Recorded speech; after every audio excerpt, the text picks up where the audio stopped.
रोहित कहा माँ, जिस तरह राज दरबार में तू बैठा के अपने गोद में भर पेट भोजन करवाती थी, जिस कुटिया पर गया था माँ, वह बूढ़ी माता उस प्यार में जरा भी कमी नहीं थी।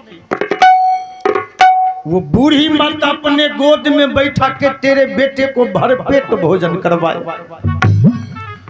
महारानी से प्या यहीं से कही, धन्य हो बहन, आज एक माँ की लाज को तूने बचा लिया बहन। ए बहन, अहे दूसरों के दुख दूर करने वाले तेरे दुख दूर करेंगे। दूसरों के दुख दूर करने वाले तेरे दुख दूर करेंगे। दूसरों के दुख दूर करने वाले तेरे दुख दूर करेंगे। दूसरों के दुख दूर करने वाले तेरे दुख दूर करेंगे। ये जग जग में भलाई का काम तेरे दुख दूर करेंगे। ये जग जग में भलाई का काम तेरे दुख दूर करेंगे। आओ तेरे दुख दूर करेंगे, तेरे दुख दूर करेंगे। रोहित अपनी माँ से कहा, माँ ऐसा मत सोच ले कि तेरा बेटा ही सिर्फ भोजन करके आया है, तेरे लिए भीख मांग कर भी लाया है माँ। महाराज हरिश्चंद्र मन ही मन कहे, धन्य हो भगवान, अब इस बाप को क्या कमी जिसका बेटा भीख मांग कर भी माँ बाप का पेट भर दे। महाराज हरिश्चंद्र कहे, सेव्या रोहित अगर भीख मांग के लाया है तो चलो हम दोनों पति पत्नी भी थोड़ा थोड़ा अन्न ग्रहण कर लेते। सामने वृक्ष पर से तू पत्तल तोड़ के ले आओ, हम तालाब पर से हाथ मुंह धो के आ जाते।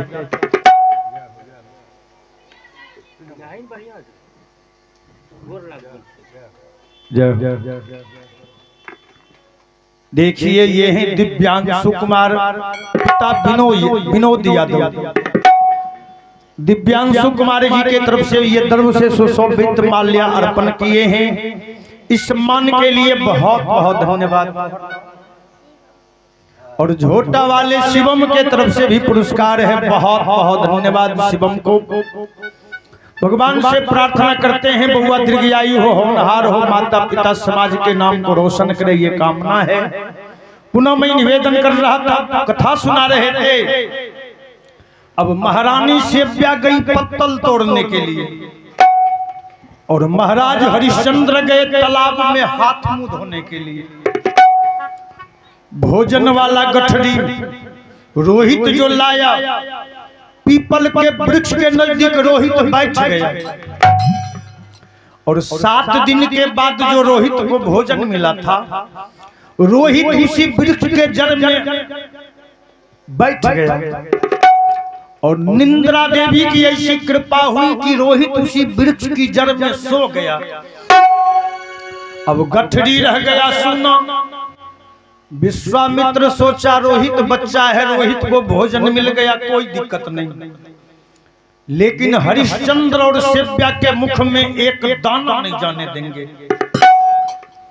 विश्वामित्र लोमड़ी का वेश बना लिया और लोमड़ी का वेश बना के उस भोजन वाली गठरी को दांत में दबा के कुछ दूर जाके फाड़ के खाना शुरू कर दिया। महाराज हरिश्चंद्र हाथ मुंह धो के आए, बैठ गए। महारानी सेव्या पत्तल तोड़ के लाई, पति के सामने पत्तल बिछा दी। अब भोजन वाली गठरी जब लाने गई तो भोजन का गठरी गायब।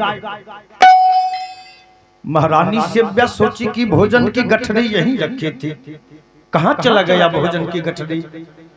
नजर उठाई तो क्या देखी कि भोजन वाला गठरी लोमड़ी फाड़ के खा रहा। तब तक में महाराज हरिश्चंद्र आवाज लगाए, ओ सेव्या भोजन लेके आओ, बड़ी जोरों की भूख लगी है, जल्दी ला। महारानी सेव्या सोची भगवान राज दरबार में पति को रोज 56 प्रकार का व्यंजन भोजन करवाती थी। और भगवान आज सेव्या को इतनी गरीबी बना दिया है, पति देव पत्तल पर बैठे हैं और सेव्या को देने के लिए रोटी का टुकड़ा नहीं है। भगवान क्या कहूं पति को।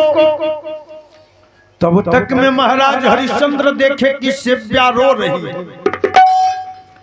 महाराज हरिश्चंद्र कहे, आओ सेव्या, रो क्यों रही है? नजर उठाए, क्या देखे कि लोमड़ी वो रोटी तोड़ के खा रहा, गठरी फाड़।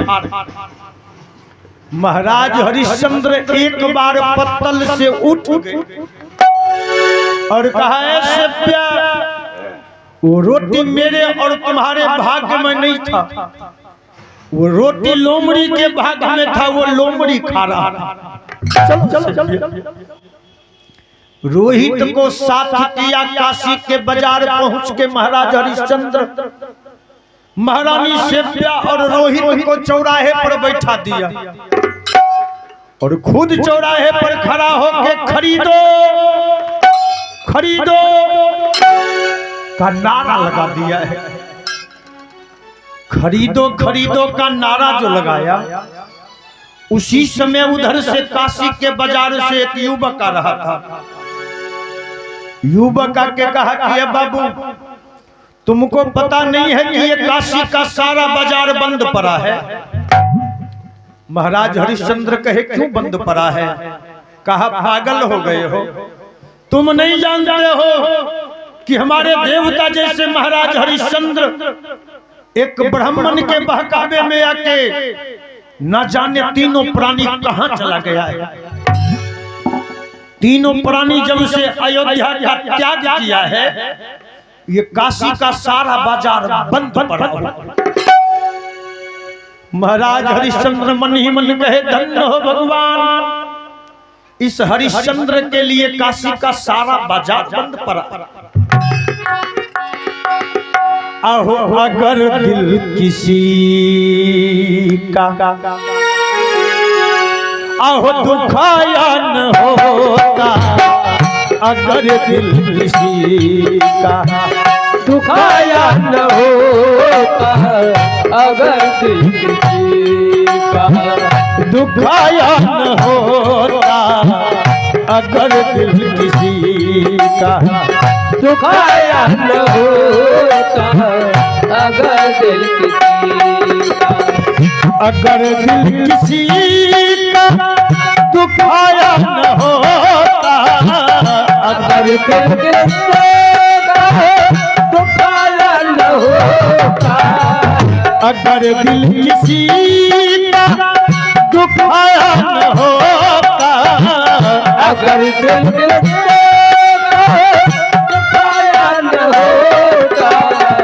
अगर दिल किसी का दुखाया न होता, तो सदमों के तीर दिल में, तो सदमों के तीर दिल ये खाया न होता, तो सदमों के तीर खाया न होता, अगर दिल किसी का दुखाया न होता, अगर दिल किसी का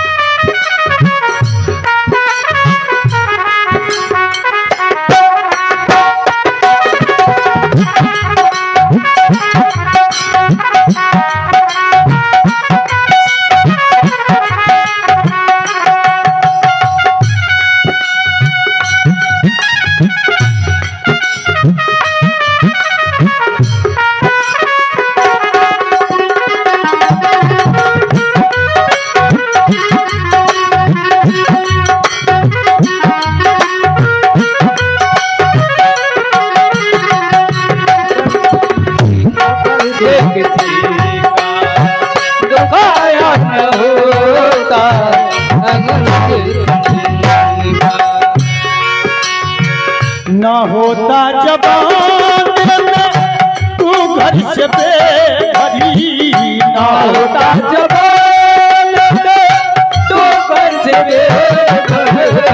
न होता जबान तू घर से बेघरी, न होता जबान तू घर से बेघरी, न होता जबान में तू घर से बेघर, जो घर दूसरों का, जो घर दूसरों जलाया न होता, जो घर दूसरों का जलाया न होता,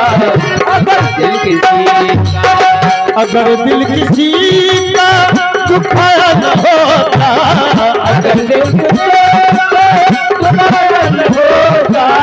अगर दिल किसी का दुखाया न होता, अगर दिल दुखाया न होता, अगर दिल किसी का दुखाया न होता, तो सदमों के तीर दिल में, तो सदमों के तीर दिल में ये खाया न होता, अगर दिल दुखाया न होता, अगर दिल किसी का, अगर दिल किसी का, अगर दिल किसी का। बोलिए भक्तवत्सल भगवान की जय। वो युवक चला जो गया, कई दिन बीत गए काशी के बाजार में। एक दिन की बात, कई दिनों से ब्राह्मण देख रहा था कि ये युवक खड़ा होकर खरीदो खरीदो का नारा लगाता है। वो युवक आके कहा, है बाबू क्या बेचना चाहते हो? महाराज हरिश्चंद्र कहे, बाबू हम 3 प्राणी हैं और 60,000 मोहर का हम कर्जदार हैं, और 60,000 मोहर में हम तीनों प्राणी अपने आप को बेचना चाहते हैं। वो ब्राह्मण युवक कहा कि बाबू मैं तीनों प्राणी को तो नहीं खरीद सकता हूं, लेकिन हमें एक दासी की जरूरत है। अगर तू अपने पत्नी को बेचना चाहते हो तो आधा रकम 30,000 मोहर देने को मैं तैयार हूं। अगर 30,000 मोहर में पत्नी को बेचना चाहते हो तो बोलो। महाराज हरिश्चंद्र हाथ जोड़ दिया, बाबू मैं एक धर्म को बचाने के लिए दूसरे धर्म का गला नहीं घोट सकता, क्योंकि ये हमारी पत्नी है। अग्नि के 7 फेरे में जीने मरने का कसम खाए हैं। पहले मैं बिकूंगा फिर हमारी पत्नी बिकेगी। वो युवक कहा, बाबू हमें एक दासी की जरूरत है। अगर पत्नी को बेचना चाहते हो तो आधा रकम दे सकता हूं। महारानी सेव्या जो सुनी, महारानी सेव्या महाराज हरिश्चंद्र का चरण, स्वामी ये बाबा बड़ा दयालु है, इन्होंने तो पत्नी होने का मेरा पूरा फर्ज निर्वहन कर दिया है, आधा रकम लगा दिया है। 30,000 मोहर देने को बाबा तैयार है, आप हमको बीच लीजिए स्वामी। अब महाराज हरिश्चंद्र कहे, ठीक है। वो ब्राह्मण देवता 30,000 मोहर गिन के महाराज हरिश्चंद्र के हाथ में दे। महाराज हरिश्चंद्र मनी मन कहे, जाओ सेव्य, इस 30,000 मोहर में ब्राह्मण देवता से तेरा प्राण दान मांगू। महारानी सेव्या पति से कही, स्वामी जा रही हूं स्वामी, अनजाने में भी अगर कुछ भूल हुई होगी तो दासी समझ करके क्षमा कर देना स्वामी। और ब्राह्मण देवता से महारानी सेव्या कही कि बाबा मेरा कुछ नियम है बाबा, आचिष्ट भोजनम पर पुरुष संभाषणम, ना तो मैं किसी का जूठा भोजन कर सकती हूँ, ना किसी पराये पुरुष का मैं पांव दबा सकती हूँ। अगर इस काम को छोड़ के आप मेरा प्राण भी मांगिएगा तो हम अपने कदम को पीछे नहीं हटाएंगे। विश्वामित्र वो ब्राह्मण देवता कहा कि मेरा सिर्फ 4 बच्चा है, चारों बच्चे का सिर्फ लालन पालन करना। महारानी सेव्यापति से आदेश लेके चल देती है। रोहित बच्चों के साथ खेल रहा था। रोहित देखा कि मेरी माँ किसी ब्राह्मण के साथ चली जा रही है। एक बार रोहित आवाज लगा दिया, माँ। बेटा का आवाज जो महारानी सेव्या सुनी, आहो तरपत है बछड़े बिन गई। जैसे गाय एक बार तरप जाती है बच्चे के लिए, एक बार महारानी सेव्या दौड़ के जाके रोहित को हृदय से लगा। ए रोहित, बेटा जा रही हो, अब पिता का सहारा बेटा तू है, अपने पिता का ख्याल रखना। रोहित कहा, माँ तेरे बगैर तेरा बेटा नहीं जी पाएगा माँ, तू हमको भी साथ ले चल माँ। ए माँ, अगर छोड़ के तू चली जाएगी माँ तो तेरा बेटा जीते जी मर जाए। महारानी सेव्या ब्राह्मण के सामने जाके हाथ जोड़ दी, बाबा मेरा बेटा आज तक हमसे अलग नहीं रह पाई, क्या आप मेरे बेटे को ले जाने का आज्ञा दोगे बाबा? ए बाबा, मेरे बेटे के बदले में आपको कोई रकम नहीं देना होगा और ना ही मेरे बेटे के लिए आप भोजन देना बाबा। आप हमको जो भोजन देंगे ना, हम अपना पेट काट के भी अपना बेटा का पेट भर दिया करूं। लेकिन बाबा, हमको अपने बेटे से जुदा मत करवाओ बाबा। बाबा, मेरे बेटे के ले जाने की आज्ञा दीजिए बाबा। अब ब्राह्मण सोचा कि एक दाम में 2 नौकर मिल जाए, इससे बड़ी और सौभाग्य क्या हो सकती है। कहा, ले चल। ले चल की आज्ञा जो ब्राह्मण देवता दिए ना, रोहित माँ के सामने हाथ जोड़ दिया, माँ एक बार पिता से आज्ञा ले लेता हूं माँ। रोहित जो पिता के तरफ आगे बढ़ाना, महाराज हरिश्चंद्र का हृदय दहल गया। ए भगवान, क्या कहूंगा रोहित को कि मैंने तेरी मां को 30,000 मोहर में बेच दिया।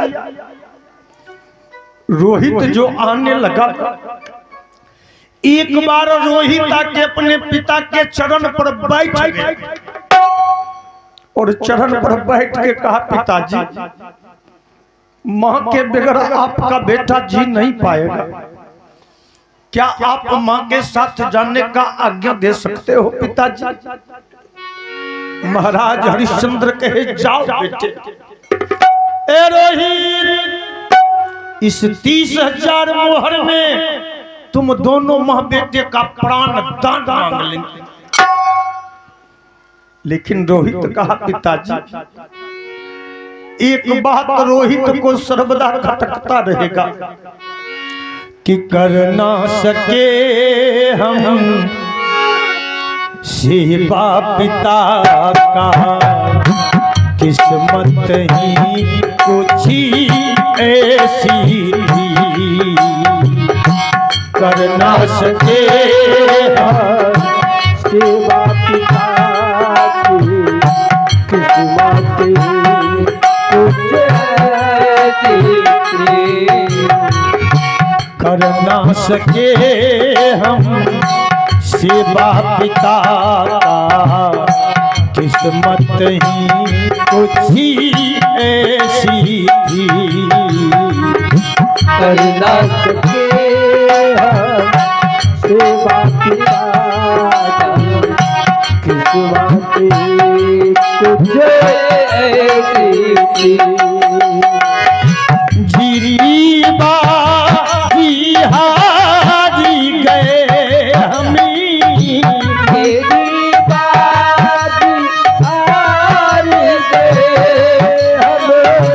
जीरी